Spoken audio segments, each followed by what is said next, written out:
ఈరోజు దేశమంతా కూడా మరి పండుగ జరుపుకుంటున్నటువంటి దినం.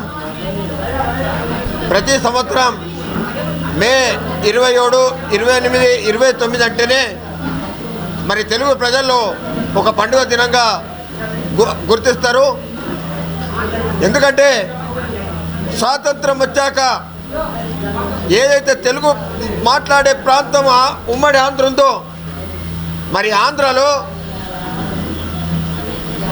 పాలించినటువంటి పాలకులు మరి స్వాతంత్రం వచ్చాక 35 సంవత్సరాలు కాంగ్రెస్ ప్రభుత్వం నిరంకుశంగా పాలించి మరి కనీసం వివిధ రాష్ట్రాలతో పోల్చుకుంటే ఆంధ్ర రాష్ట్రంలో అభివృద్ధి అనేది ఆ రోజు శూన్యం.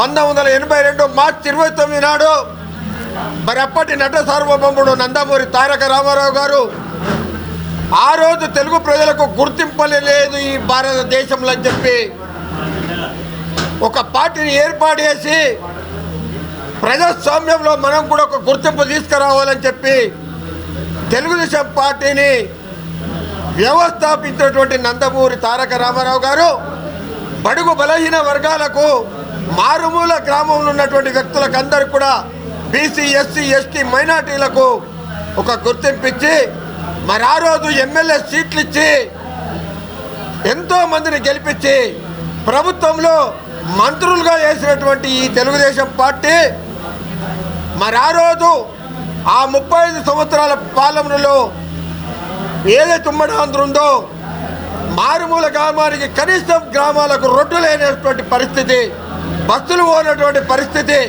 చదువుకుందామంటే పిల్లలకు కూడా చదువుకోలేనటువంటి స్కూళ్ళు లేనటువంటి పరిస్థితి, ఆరోగ్యపరంగా చూస్తే జిల్లా కేంద్రాలకు నడుచుకుంటూ పోయేటటువంటి పరిస్థితి, వర్షం పడితే మోకాళ్ళ మట్టుకు దోతులు కట్టుకొని అవి మోకాళ్ళ మట్టుకు చెక్కుకొనిపోయేటటువంటి పరిస్థితి. ఆ దుస్థితిని చూసినటువంటి నందమూరి తారక రామారావు గారు పార్టీ వచ్చిన తర్వాత, ముఖ్యమంత్రి అయిన తర్వాత ప్రతి గ్రామానికి రోడ్డు మొదలు వేయడం, బస్సులు నడపడం, కరెంటు కూడా లేనటువంటి వ్యవస్థలో కరెంటు కూడా ఇచ్చి అప్పుడు ఆ రోజు ట్రాన్స్ఫర్లు పెట్టి లైటును వెలిగించినటువంటి పరిస్థితి, ఆరోగ్యపరంగా ఆసుపత్రులను కట్టిస్తున్నటువంటి పరిస్థితి, స్కూళ్ళను కూడా విద్య నేర్పాలనే ఉద్దేశంతో స్కూళ్ళు కూడా పెట్టించినటువంటి పరిస్థితి.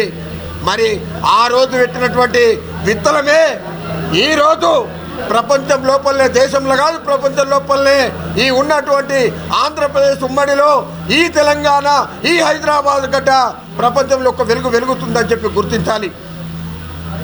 ఎన్టీఆర్ తర్వాత నారా చంద్రబాబు నాయుడు గారు వచ్చి ప్రతి వ్యక్తి విద్య అనేది అభ్యసిస్తేనే మనకు అభివృద్ధి అనేది వస్తుందని చెప్పి మరి ఐటీని తీసుకొచ్చి ఇక్కడ నెలకొల్పినటువంటి పరిస్థితి, బిజినెస్ స్కూళ్ళు పెట్టినటువంటి పరిస్థితి.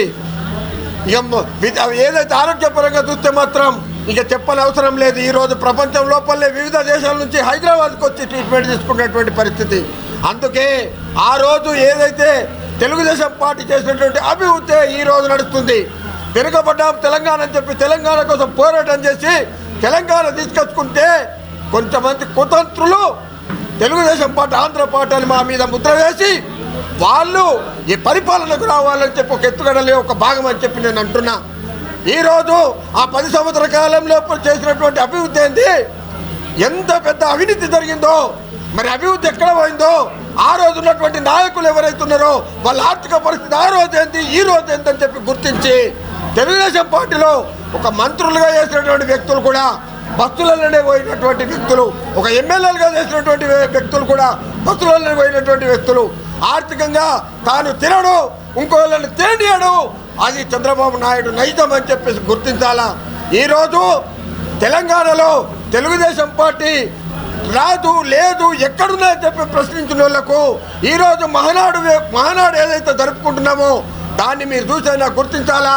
మరి పరిపాలన ఆ రోజు ఏం చేసింది, ఈ రోజు ఏముందని గుర్తించి ఆ 10 సంవత్సరాల తెలంగాణ ప్రభుత్వం ఈ రోజు నడుస్తున్నటువంటి కాంగ్రెస్ ప్రభుత్వం అభివృద్ధిని చూసి రేపు రాబో 2 సంవత్సరాల కాలంలో మళ్ళీ ఎన్నికలు వస్తున్నాయి. ఆ రోజు మళ్ళీ తెలుగుదేశం పార్టీని ముందుకు తీసుకొచ్చుకోవాలా, అభివృద్ధి కావాలా, తెలుగుదేశం పార్టీ రావాలా. అందుకోసమనే నినాదంతో రేపు తెలుగుదేశం పార్టీని గుర్తించాలా. తెలంగాణలో ఉన్నటువంటి ప్రతి పౌరుడు మరి మమ్మల్ని హక్కున చేసుకోవాలా. ఈరోజు కార్యకర్తలు ఎవరైతున్నారో ఇక్కడ మహానాడుకు వచ్చినటువంటి వాళ్ళు ఒక్క రూపాయి ఆశించకుండా ఈ రోజు వరకు 43 సంవత్సరాలుగా స్వచ్ఛందంగా ఈ పచ్చ చొక్కాను పచ్చ కండువాలు వేసుకొని బతుకుతున్నటువంటి వ్యక్తుల్ని మీరు ప్రజలందరూ కూడా గుర్తించి తీసుకోండి. వీరే మీకు వాలంటీర్లు, వీరే మీకు సైనికులు, వీరే మీకు మార్గదర్శకులు అని చెప్పేసి తెలుగుదేశం పార్టీని మీరు హక్కున వేసుకోవాలని చెప్పి తెలంగాణ ప్రజానికానికి కోరుకుంటూ జై తెలుగుదేశం, జై చంద్రబాబు నాయుడు.